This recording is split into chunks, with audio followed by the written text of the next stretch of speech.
Merci pour cette démarche que vous faites à notre endroit et qui nous rejoint également en cette période. Alors, comme vous voyez déjà, je porte ma bavette et vous avez sans doute constaté que tout le monde, tout le personnel du Canal FM porte la bavette aujourd'hui. Et même nos invités que nous recevons ont l'obligation de la porter. Ça c'est d'un. De deux, vous voyez la distance entre vous et nous, minimum 1 mètre, voire même 1,50 m.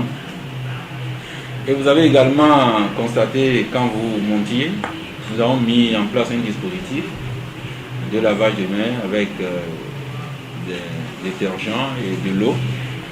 C'est-à-dire que nous faisons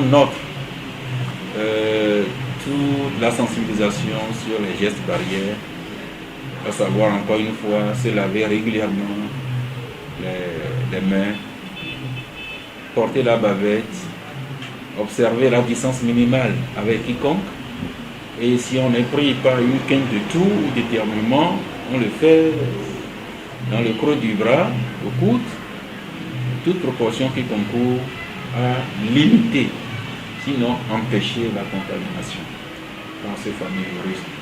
Parce que le virus, quand vous suivez les chiffres dans les grands pays, en Chine, en Italie, en Espagne, et même les grands États-Unis d'Amérique, la France, on a peur. Je ne vous cache pas que quand moi je suis certaines informations, j'ai une peur bleue, au point même que mes tripes se serrent. Et toute ma prière, à laquelle je nous convie tous, c'est de demander que le virus n'arrive pas en Afrique avec la même intensité qu'on constate dans ces grands pays du Nord. Sinon, ça en serait vraiment très difficile. Non, les gestes barrières que nous nous imposons à nous-mêmes, personnels et invités, cela va jusqu'au studio. Si vous alliez maintenant au studio, vous auriez constaté d'abord que personne n'entre au studio. On n'entre même plus à Canal FM sans la bavette. Et cette distance-là, de moins 1 mètre, nous la respectons jusqu'au studio. Et nos invités, quand ils viennent, ils se lavent d'abord les mains. Nous avons quelques boîtes de solutions hydroalcooliques qui nous suivent.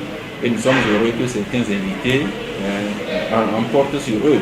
Je présume que c'est votre cas, que vous avez quelques boîtes de solutions hydroalcooliques. Donc, ce sont des mesures minimales qui s'imposent et quand nous avons un invité qui ne porte pas sa bavette ou bien qui oublie de se laver les mains, nous attirons son attention. Donc c'est une mesure de discipline et nous commençons par nous l'imposer et cela va à tous nos invités. Et même à vous. Que je vous dis que je ne suis pas d'accord avec vous. D'abord, le gouvernement n'a pas encore décrété le confinement et très peu de Togolais. Sinon, personne ne respecte ça. Aller sur les marchés, même dans le carrefour, là, les enfants dont les écoles ont été fermées, qui auraient dû rester à la maison, c'est eux qui envahissent les carrefours pour vendre. Tout ce qui devient de plus en plus évident cette semaine, c'est que la circulation devient de plus en plus fluide. Alors progressivement, certainement que les gens se rendent compte et il y a de moins en moins de circulation. Mais quant à la discipline, ce n'est pas encore ça. Allez au marché de Hanoukope ici, vous allez voir la scène qui est là-bas, un peu partout. Les gargotes, les bars d'à côté, où on prépare, où on mange. Vous me direz si les gens, si les vendeurs, vendeuses de ces denrées alimentaires, s'ils portent la bavette, s'ils portent les gants, s'il y a toujours de l'eau systématiquement à côté pour se laver. Et c'est ça un peu ma crainte. C'est un constat que certains citoyens, certains Togolais soit disent ne pas encore croire à ce virus, ou bien ils le prennent à la façon désinvolte. Voilà, un peu comme s'ils s'en foutaient. Alors que si le mal devait sévir ici, La presse togolaise, nous sommes le premier à payer le lourd tribut à cette maladie, pas notre confrère Dominique Alizou, qui n'a fait que son travail. Il est rentré de Belgique pour couvrir une rencontre.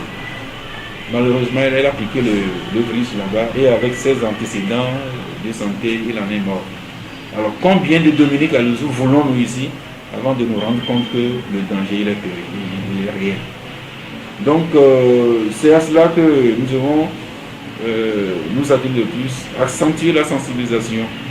Parce que le danger même, c'est que vous avez beau vous monter discipliné, mais c'est quelqu'un à côté qui s'amuse, qui va piquer le virus et qui va vous contaminer malheureusement. Donc nous ne devons pas désarmer, c'est notre travail de sensibilisation, d'information, des médias. Vous le faites très bien, je vous en félicite, mais continuons. Et j'espère que nous aurons les moyens de nous mettre en sécurité nous-mêmes et de continuer à porter le message vis-à-vis de nos compatriotes. Comme les enseignants, nous irons sur le terrain autant de fois qu'il le faut, jusqu'à ce que le plus de Togolais comprennent qu'il y a péril dans la demeure et que chacun s'astreigne lui-même à ce comportement. Je nous demande à nous les Togolais, à tous ceux qui habitent au Togo, que le coronavirus, le Covid-19, c'est pas un canular, c'est pas de la fiction, c'est pas un mythe. Il est réel et il fait des ravages un peu partout dans le monde. Et ce n'est pas seulement loin de chez nous, il est là. La preuve, nous avons déjà un mort, notre confrère Dominique. Il y a 23 encore malades au centre hospitalier régional de Lomé. Et depuis 2 semaines, les chiffres montent toujours. Chaque jour apporte un nouveau cas. Chaque jour apporte un nouveau cas. Alors que nous sommes un petit pays, pauvre, notre système de santé n'est pas des meilleurs. Notre salut, encore une fois, se trouve dans la prudence, dans les gestes de prévenance, dans notre discipline, que nous n'en ajoutions pas à ce que nous avons déjà compris. C'est mon appel.